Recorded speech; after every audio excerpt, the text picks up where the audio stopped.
Querido Genaro Lozano, ¿cómo estás? Linda tarde. Contento de saludarte, querida Bianca, con un poco la garganta lastimada, espero que no se oiga muy mal, pero contento de estar contigo y con la audiencia del octavo otra vez. Y en efecto, hoy vamos a platicar justo de esta invitación que le hace el nuevo líder canadiense a la presidenta de México, a la doctora Sheinbaum, para asistir en el próximo junio a la cumbre del G7 que se va a realizar en Canadá. Le toca precisamente a Canadá organizar este año el encuentro de las democracias más industrializadas del mundo. Eso es el G7, un encuentro de diálogo, un encuentro de estas economías que pues básicamente promueven o tienen valores compartidos respecto a la democracia, respecto a los derechos humanos, respecto al libre comercio, un foro que sirve un poco para pensar y dialogar entre estas economías, entre estas democracias, algunas disputas. Y este año en particular parece que será un encuentro bastante, diría yo, tenso, complicado, por el hecho de la guerra comercial que inició el gobierno de Estados Unidos en contra de todo el mundo, en contra de Canadá, en contra de Europa, en contra prácticamente del mundo entero, con la imposición de aranceles de manera unilateral por parte del presidente Trump, bajo la lógica de reducir el déficit comercial que tiene Estados Unidos con el resto del mundo. Por ello creo que será un encuentro difícil. Ha habido además, Bianca, en los últimos meses, pues bastante confrontación entre el presidente Trump y las autoridades canadienses. Recordemos cómo le fue al ex primer ministro Justin Trudeau después de su visita a Mar-a-Lago el año pasado, en donde todo parecía que iba muy bien, y de repente al día siguiente, después del encuentro, después de la fotografía, después del apapacho que el presidente Trump le dio allí en lo presidencial al primer ministro Trudeau, el presidente Trump decidió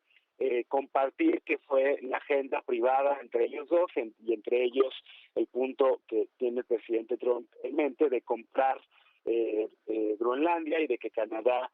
se convierta en el Estado 51 de la Unión Americana. Bueno, eso generó la renuncia del presidente, del primer ministro de Canadá, de Trudeau, y la convocatoria a unas elecciones que lograron retener los liberales, ahora con Mark Carney al frente del gobierno canadiense, y bajo ese contexto, digamos, de confrontación, de rigidez entre Canadá y Estados Unidos, que era completo y absolutamente algo inesperado, porque son dos de las economías más complementarias, dos de los socios comerciales que no habían tenido nunca problemas, digamos, en ese sentido, dos países que tienen una visión muy común en temas de política exterior, en temas de defensa de democracia, etcétera, y que conjunto con México también incluye a nuestro país en ese rubro. Pues no había ningún tipo, digamos, de disputas comerciales así, pero que el presidente Trump decidió primero contra Canadá, luego contra México, luego contra el resto del mundo. Ahora con esta invitación que hace el primer ministro a la presidenta Sheinbaum de asistir a este encuentro, México forma parte del G20, en donde están las economías y las democracias, las 20 más grandes del mundo, pero esta es una invitación especial que le hace el primer ministro Carney a la presidenta Sheinbaum de asistir, y creo que es una oportunidad importante,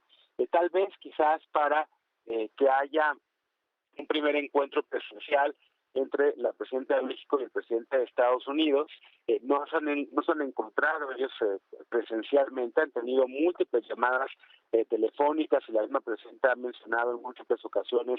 el nivel del diálogo que hay entre el presidente de Estados Unidos y la presidenta de México, con estas llamadas que no ha tenido el presidente Trump con ningún otro gobierno, pero sí es cierto que no ha habido un encuentro presencial, y podría ser Canadá en junio, del 15 al 17, esa oportunidad.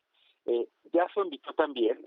el primer ministro Carney invitó también a el líder de Australia, al presidente de Ucrania y a la presidenta de México como invitados especiales a esta cumbre del G7. Ucrania porque es un tema que le importa muchísimo al mundo por el conflicto que hay en este momento con Rusia, que la Unión Europea, y tanto la Unión Europea como Canadá han insistido en la necesidad de un alto al fuego, en la necesidad de que Rusia se salga ya del territorio ocupado en Ucrania, y es un tema que le importa mucho, digamos, al G7, y por eso será uno de los puntos clave, y en donde también ha habido algunas diferencias con el gobierno de Estados Unidos. Yo creo que la presidenta se refirió a esta invitación, la confirmó en la mañanera, está evaluándola. Me parece que la presidenta, así como también el año pasado asistió a la cumbre del G20 a invitación del presidente Lula de Brasil,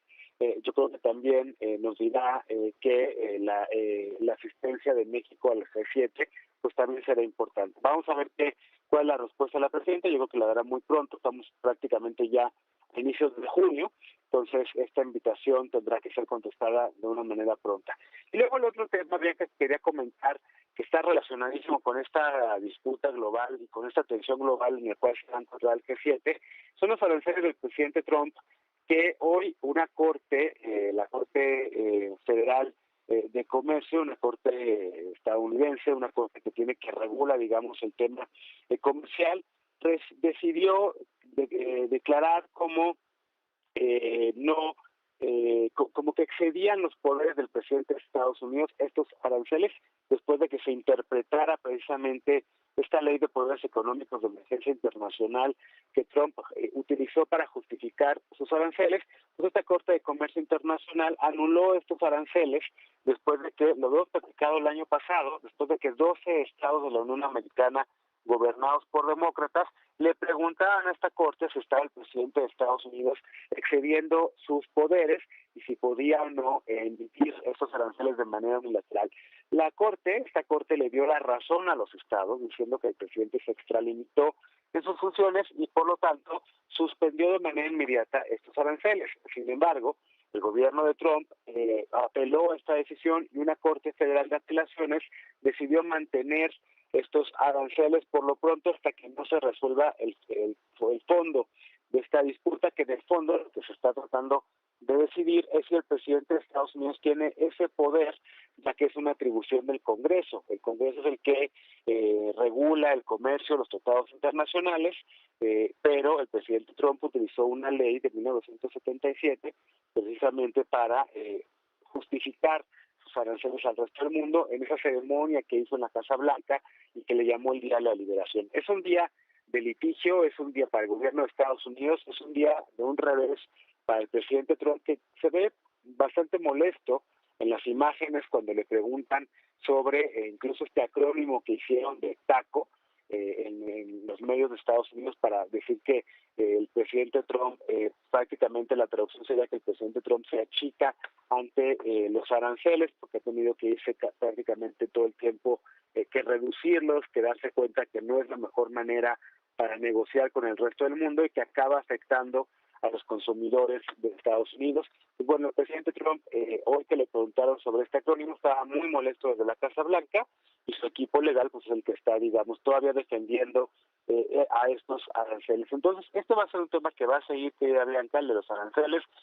Los litigios en Estados Unidos son tardados, las cortes se llevan su tiempo para analizar estos asuntos, pero por lo pronto los aranceles siguen por esta Corte de Apelaciones, pero sí hay un mandato ya para que se resuelva de fondo esta disputa, al margen de lo que el presidente Trump vaya diciendo en las próximas semanas, al margen de que se reduzcan o no estos aranceles. Sí es un tema que no está generando el apoyo que el presidente Trump pensaba que iba a generar. Los comercios pequeños, las empresas se están dando cuenta de que están dañando justamente la oferta de sus productos, de que están encareciéndose los costos, de que quienes acaban pagando estos aranceles son los consumidores estadounidenses, y esto está ya generando pues básicamente un revés al gobierno de Trump en ese sentido, Bianca. Y esto está, como te digo, conectado precisamente con esa tensión para que los líderes de las 7 economías más grandes del mundo y los países invitados que decidan asistir, que decidan aceptar esta invitación del presidente, del primer ministro canadiense y asistir a la cumbre, pues tendrán en este encuentro allá en Canadá el próximo 15 de junio, querida Bianca. Así es, Genaro, y es que como bien refieres, Canadá está poniendo muchísimas esperanzas arancelarias, esto paralelas con Donald Trump, y bueno, pues también en que México acuda a este encuentro, esta cumbre tan importante del G7, y pues de ahí se puedan generar nuevas decisiones en torno pues de los 3 países, México, Estados Unidos y Canadá, que que por supuesto pues es un tema del que seguimos al pendiente y que es muy importante para todos. Querido Genaro Lozano, muchísimas gracias como siempre. Gracias a ti, Bianca, un abrazo muy fuerte. Gracias igualmente, querido Genaro.